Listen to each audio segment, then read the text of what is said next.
Não é nada polêmico dizer que lutadores de MMA são intimidadores. Esses caras treinam todo o santo dia para machucar seus adversários com eficiência, usando seus corpos como verdadeiras máquinas mortíferas. Mas existem alguns lutadores que vão além, e seja pela aparência física, pelo comportamento ou pela sensação de que eles simplesmente não podem ser parados, eles ultrapassam os limites de intimidação até um nível absolutamente aterrorizante. E hoje vamos listar alguns lutadores que deixaram seus oponentes e os fãs tendo pesadelos no meio da noite e suando frio. Então já deixa o seu like e se inscreve no canal, porque eu sou o Coutinho do MMA no Ponto e esse é o top 10 de lutadores mais intimidadores da história do MMA. Número 10, Chuck Liddell. Chuck Liddell é uma mistura bizarra de alguém que parece aquele cara com quem você gostaria de tomar uma cerveja assistindo um jogo de futebol e ao mesmo tempo alguém que você não gostaria de encontrar no meio da noite. Liddell é uma presença intimidadora e incorpora de diversas formas exatamente o que se espera de um lutador de MMA, especialmente durante o tempo que ele brilhou. Ele tinha um moicano e parecia um atleta, mas ao mesmo tempo ele tinha uma aparência daqueles caras que saem na porrada no bar. Ele sempre teve essa cara de durão. Chuck não tinha um estilo comum, ele usava o que sabia de wrestling para manter a luta em pé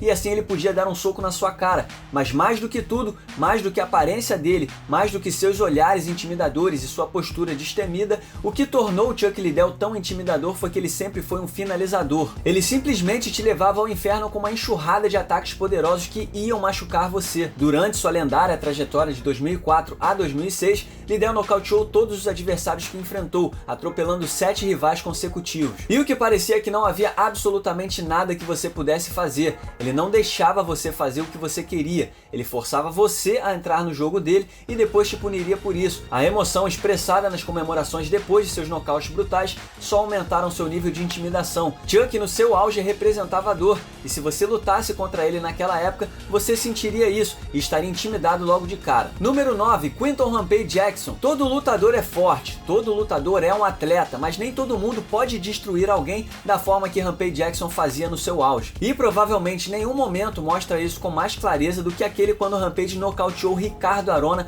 com bate-estaca violentíssimo no Pride em 2004. Nem todo mundo consegue fazer isso e Rampage fez aquilo parecer fácil, como se estivesse atuando no Pro Wrestling. Jackson era a violência personificada durante seu auge no Pride. Ele era divertido e alegre, mas assim que ele aparecia caminhando rumo ao ringue, com as correntes gigantes, a cara de mal e o uivo característico, ele tocava o terror. Se ele te acertasse com qualquer golpe sólido, você dormiria na hora. Ele sabia disso e seus oponentes também. Uma vez que Rampage chegou até o UFC, ele rapidamente acumulou ainda mais fãs, que viram de perto o tipo de poder que ele tinha quando ele atropelou o adorado Chuck Liddell logo no primeiro round pelo UFC 71, encerrando a trajetória épica de Iceman nos meio pesados. Vale lembrar que ele já tinha nocauteado Chuck no Pride 4 anos antes, mas muitos fãs do UFC não tinham conhecimento disso naquela época. Os adversários de Rampage Jackson eram conhecidos, claro, por sempre evitarem a trocação, e um bom exemplo disso foi John Jones na disputa de cinturão do UFC 135. O campeão não quis arriscar sentir o poder de Jackson e diversas vezes quase correu para ficar fora do alcance do rival. Mesmo agora na casa dos 40,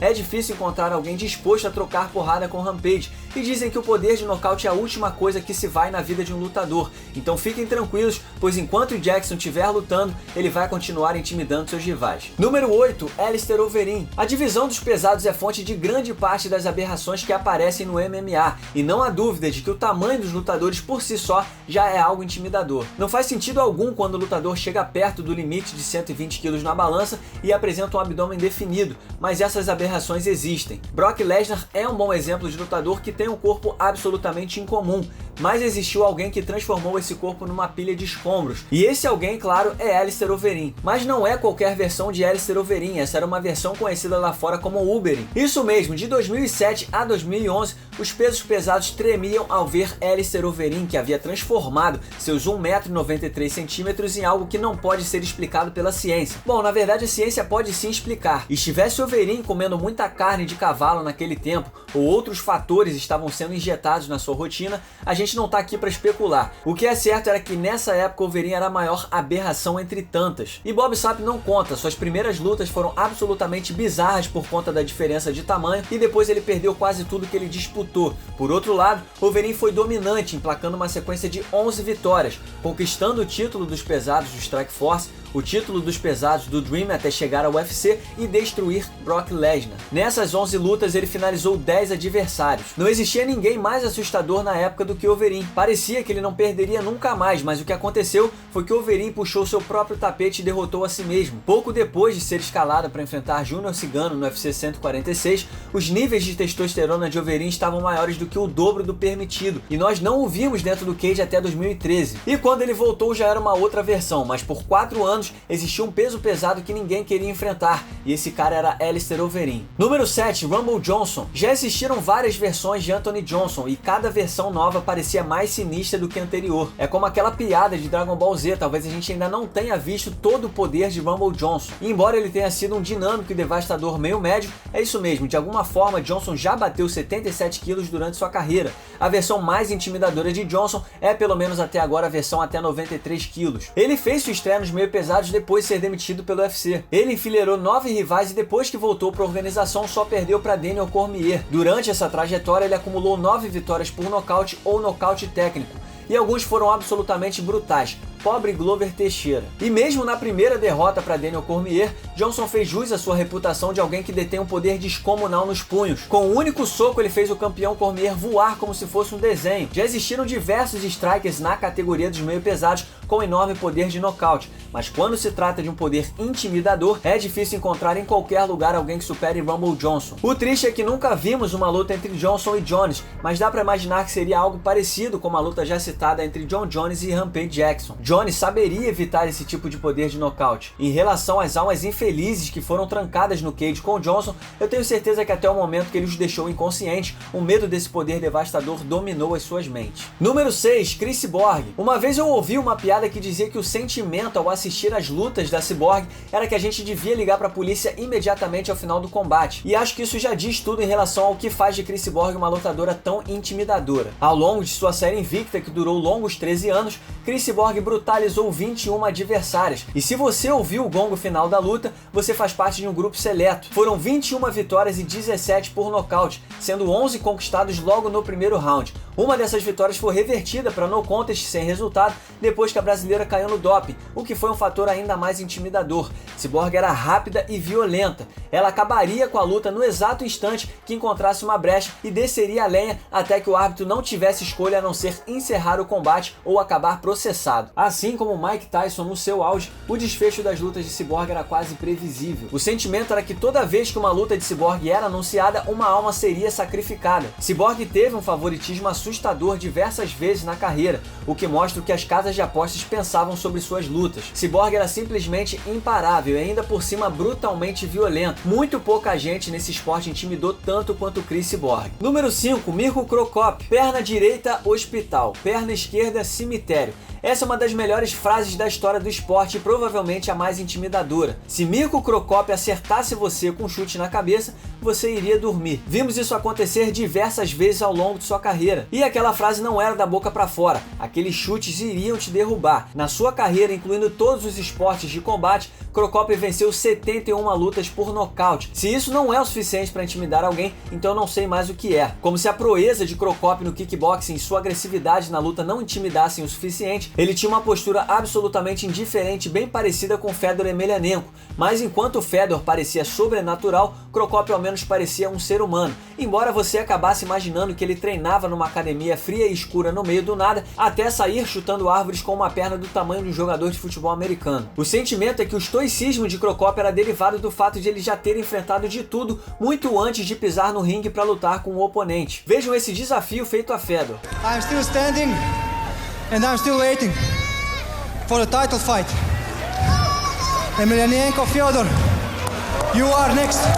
É de arrepiar. O peso pesado croata foi uma escolha óbvia para nossa lista. Número 4, Yoel Romero. Yoel Romero é um monstro. Apesar de hoje ter 42 anos, Romero parece um personagem de uma história em quadrinhos. Ele pode muito bem ser o lutador mais atlético da história do MMA. Sua explosão e suas habilidades físicas são completamente incomuns num esporte cheio de atletas de nível mundial. Adicione a isso o fato de ele ter conquistado a medalha de prata nas Olimpíadas no wrestling, ter nível altíssimo para luta e golpes poderosíssimos. Yoel é a personificação da intimidação e vai contra tudo que já vimos. E não podemos esquecer que ele quase decapitou o Chris Weidman com uma joelhada. Romero é como uma força da natureza, e mesmo nas lutas que ele perde, assim como nos 2 confrontos com Robert Whittaker, a impressão é que o Whittaker mudou de nível depois dos 10 rounds contra esse cara. As pessoas gostam de lembrar do desafio feito por Romero contra Michael Bisping como algo assustador, mas em outro contexto seria até bem engraçado. Pode até não parecer, mas Yoel Romero é aquele cara que vai esfriar o seu sangue sem você perceber. Ele é simplesmente aquele monstro do filme que ganha vida. Você não vai conseguir matá-lo, e sua missão é simplesmente sobreviver. Número 3, Fedor Emelianenko. Frieza é provavelmente a palavra que melhor descreve o que faz de Fedor Emelianenko tão intimidador.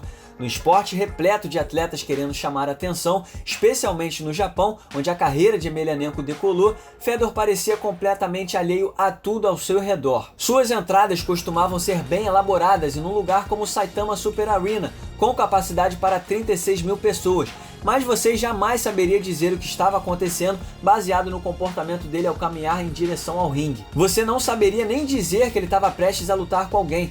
Ele parecia simplesmente vazio, sem emoção alguma, absolutamente frio, como se ele não fosse afetado por nada, nada o atingia, e ele lutava desse jeito. Nenhum tipo de acontecimento parecia mexer com o emocional de Fedor, nem suas vitórias. Sua natureza fria, junto às suas raras entrevistas, fizeram de Fedor uma figura mitológica no esporte. É como se ele nem fosse humano, ele era uma máquina que era terrivelmente eficiente e rápida quando se tratava de violência. Sua trajetória invicta, que durou quase uma década, era outra coisa intimidadora. Ele não se abalava, ele não podia ser derrotado e ele aparentemente não se importava. Fedor é exatamente o oposto do que torna a maioria dos lutadores intimidadores, mas é isso que o torna tão intimidador. Frio, misterioso, imparável. Se essas palavras não colocam medo no seu coração, você está obviamente mentindo, e Fedor foi a personificação desse medo no MMA por 10 anos. Número 2, Anderson Silva. Anderson Silva é uma anomalia. Você jamais saberia, apenas olhando para esse cara, que ele é um dos lutadores mais temidos da história. Ele é um cara muito agradável, tá sempre brincando, tá sempre sorrindo, gargalhando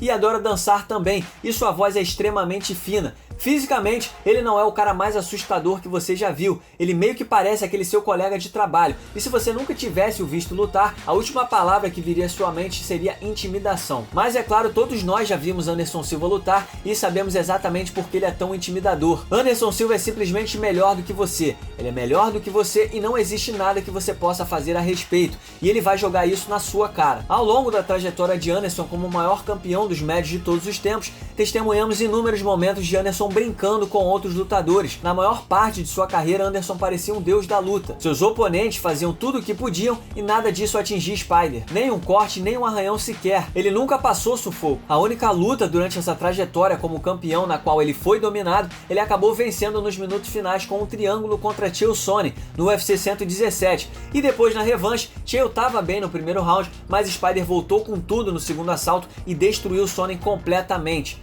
Spider ia da palhaçada até o momento em que ele desconcertava seus oponentes e os nocauteava brutalmente de forma espetacular em segundos. E os rivais sentiam isso, eles já viram isso antes. E quando eles pisaram no cage com Anderson Silva do outro lado, eles congelaram. Quase ninguém se saiu bem diante de Anderson Silva no seu auge. Ele deixaria todo mundo constrangido, ele destruiria você e faria esse trabalho parecer fácil. Se isso não é intimidador, eu não sei o que é. Número 1, Wanderlei Silva. Para os fãs que começaram a acompanhar MMA na era de Conor McGregor e Ronda Rousey, a ideia de que Wanderlei Silva era intimidador pode parecer boba. O brasileiro não ganha uma luta desde que esses dois astros alcançaram sucesso, e as duas lutas que ele fez no Bellator foram bem depois de seu auge no esporte. Mas para os fãs das antigas que acompanham o MMA desde os tempos do Pride, não existia força mais aterrorizante no MMA do que o cachorro louco. Durante sua trajetória no Pride, Wanderlei era considerado um dos melhores lutadores de todos os tempos, e sua agressividade quase que incontrolável é apenas uma parte do que o faz tão intimidador. Suas encaradas lendárias, os olhos fixos nos oponentes como se fosse um predador calmo,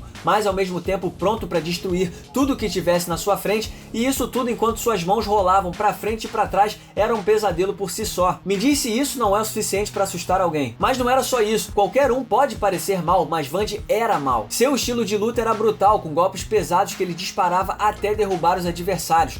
80% das 35 vitórias que ele teve na carreira foram por nocaute. Vanderlei lutava como um animal encurralado e ele repetia esse comportamento sempre que confrontado antes de suas lutas. Numa época em que o esporte estava cheio de personagens intimidadores, Vanderlei Silva fez todo mundo parecer um ursinho de pelúcia. O estilo de luta dele, a forma como ele se comportava nos eventos, Vandy deu uma aula de como intimidar alguém e por isso ele é sem dúvidas o número 1 de nossa lista. E aqui vai um salve para Tommy Tuhold, que escreveu essa lista. Você pode segui-lo no Twitter através do @TommyTuhold. Muito obrigado por assistir, não se esqueça de deixar o like e se inscrever no canal, nós teremos vídeos semanais por aqui. Deixe também o seu comentário logo abaixo sobre o que você achou desse vídeo e siga-nos nas redes sociais. Muito obrigado mais uma vez e até o próximo vídeo.